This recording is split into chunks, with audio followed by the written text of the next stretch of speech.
The Ebekwe family was renowned in the small village of Ngene as a wealthy and deeply traditional household. Nnenna, a bright and ambitious woman, was the daughter-in-law of this great family. She married Ikenna, the family's first son, 5 years ago. Their marriage was the envy of all in the village, as they were seen as a modern couple who balanced tradition with their upward urban lives. Nnenna, now a successful lawyer, had just secured her own private office in the bustling city of Enugu. Life seemed perfect until a shadow from her own marriage clouded her peaceful world. One sunny Tuesday, while immersed in her work, her secretary buzzed her intercom. "Madam, there's a man here to see you," the secretary announced. "Who?" Nnenna asked absent-mindedly as she reviewed a legal brief. "Your husband," the young secretary replied nervously. Startled, Nnenna looked up, wondering why Ikenna had shown up unannounced. She told her secretary to let him in, smiling faintly as she stood to adjust her gele. Ikenna rarely visited her office, as he was always too busy managing their import-export business. His sudden presence intrigued her. Ikenna walked in, his face stern but charming. He kissed her lightly on the forehead before glancing at the door to ensure no one was listening. "Nnenna, I need you to tell your secretary not to allow anyone into your office from 1:30 p.m. to 2:30 p.m., he whispered with an air of secrecy. Puzzled but not wanting to argue, she complied. Once alone, she folded her arms and asked, "Ikenna, what is it? Did something happen?" Instead of answering, he smiled and walked toward her, tugging at his tie suggestively. "Nnenna," he murmured, "I came here because I've missed you. Right here. Right now." Shocked by his audacity, Nnenna chuckled nervously. "Ikenna, I'm at work. We can't do this here." But her refusal only seemed to fuel his determination.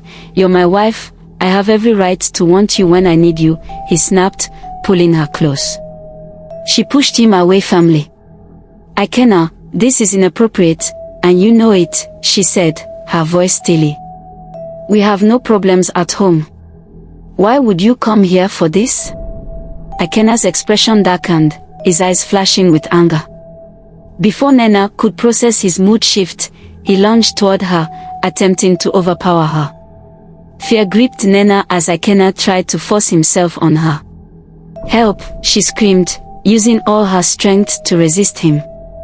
Her cries caught the attention of her secretary, who quickly alerted the office's security.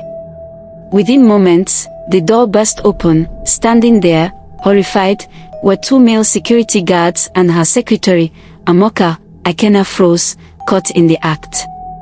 He was stark naked, his clothes thrown hastily on the couch. Humiliated, he scrambled to gather his clothing and put them on. The guard stood silently, not daring to comment, as Nnenna leaned against her desk, trembling. After dressing up, Ikenna removed his wedding ring, glaring at Nnenna with disdain. He flung the ring onto the floor before storming out. Everyone in the room remained silent, unsure how to react. When the door slammed shut, Nnenna collapsed into her chair, burying her face in her hands.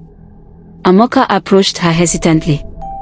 "Madam, are you all right?" she asked softly.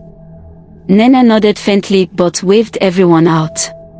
Alone, she tried to make sense of what had just happened. Was this the man she married? The loving husband she had built a life with? That evening, Nnenna returned home to an empty house. Ikenna's car wasn't in the driveway, and he hadn't called since leaving her office. She paced the living room, her mind racing. She debated whether to call him or wait for him to return, but something about his behavior frightened her. She began recalling past instances, small moments she had dismissed: his recent temper tantrums, his late-night absences, and his secretive phone calls. Was there another woman? Was he struggling with something she didn't know about? As the hours dragged on, her mother-in-law, Mama Ikenna, called. "Nnenna, my daughter, I hope all is well," the old woman said cautiously. Nnenna hesitated. "Mama, Ikenna came to my office today and did something that frightened me," she admitted. There was a long pause before Mama Ikenna sighed. Ikenna is not the man he used to be, she began. There is something eating at him, something dark. You must be patient, but you must also protect yourself. He has changed since he visited that prophet. Prophet?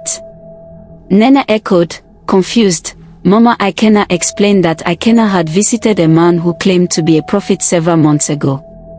He had been seeking a blessing for his business but had come back distant and aggressive. Nnenna's heart sank. She had heard of such prophets, men who dabbled in both light and darkness, often claiming divine power. Could Ikenna have been influenced by something sinister? Her thoughts were interrupted when the front door creaked open. Ikenna walked in, his face unreadable. Nnenna stood her ground as Ikenna approached her. We need to talk, she began, her voice steady. He said nothing, sinking into the couch with a sigh. What happened today was unacceptable, Ikenna. You crossed the line, she continued. For the first time, his expression softened, and he looked genuinely remorseful. I don't know what came over me, he admitted. I haven't been myself lately. Nnenna pressed him further about the prophet, but Ikenna refused to elaborate, muttering, it's better you don't know. Over the next few days, Ikenna's behavior grew more erratic. He often woke up in the middle of the night, mumbling strange phrases in a language Nnenna didn't recognize. She decided to confide in her priest, Father Choco. The priest listened carefully and suggested they pray and seek deliverance. He warned that Ikenna might be under spiritual bondage, and ignoring the signs could be dangerous. That evening, Nnenna convinced Ikenna to meet with Father Choco. During the deliverance session, Ikenna broke down, confessing that the prophet had performed rituals that promised wealth but had instead left him tormented. As the priest prayed, Ikenna screamed, shaking violently before collapsing in exhaustion. When he woke, he wept openly, apologizing to Nnenna for everything he had done. Their road to healing was not easy, but with love, patience, and faith, they began rebuilding their marriage. Nnenna, however, would never forget the lesson. Even the strongest bonds could break under shadows if not protected by light.